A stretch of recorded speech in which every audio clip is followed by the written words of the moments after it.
FRU স্বীকৃতিপ্ৰাপ্ত চাপৰ চিকিৎসালয়ত বিশাল ৰক্তদান শিবিৰ আয়োজন। ৰক্তদান শিবিৰৰ শুভ উদ্বোধন কৰে চাপৰ ৰাজহ চক্ৰ বিষয়াই।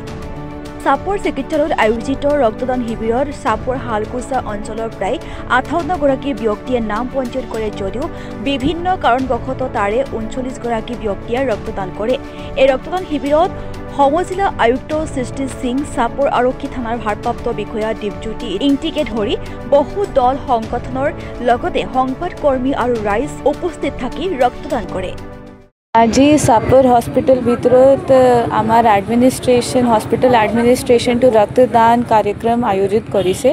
সেইকাৰণে মই সকলোকে ধন্যবাদ জনাইছোঁ কি তেখেতকে ইমান ভালকৈ ধুনীয়াকৈ আয়োজন কৰিছে।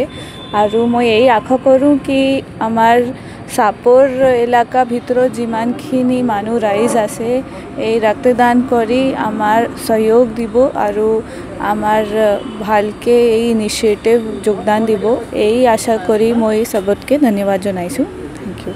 নমস্কাৰ, মই SDBNSO চাপৰ ব্লক PHC সমূহ ৰাইজক অন্তৰৰ পৰা ধন্যবাদ জ্ঞাপন কৰিছোঁ। আজি 9 তাৰিখ বৃহস্পতিবাৰ 10 বজাৰ পৰা স্বতঃস্ফূৰ্তভাৱে মানুহখিনি আহি ৰক্তদান কৰিলে। ইতিমধ্যে 50ৰ ওপৰত ৰেজিষ্ট্ৰেশ্যন হৈছে আৰু 35ৰ ওপৰত ইতিমধ্যে ৰক্তদান কৰিছে। সকলো ৰাইজে নিজে আমাৰ আবেদনৰ প্ৰতি সঁহাৰি জনাই স্বতঃস্ফূৰ্তভাৱে আহি ৰক্তদান কৰাৰ কাৰণে মই সমূহ ৰাইজক চাপৰ FRO, CHC আৰু ব্লক PHCৰ পৰা মই ধন্যবাদ জ্ঞাপন কৰিলোঁ।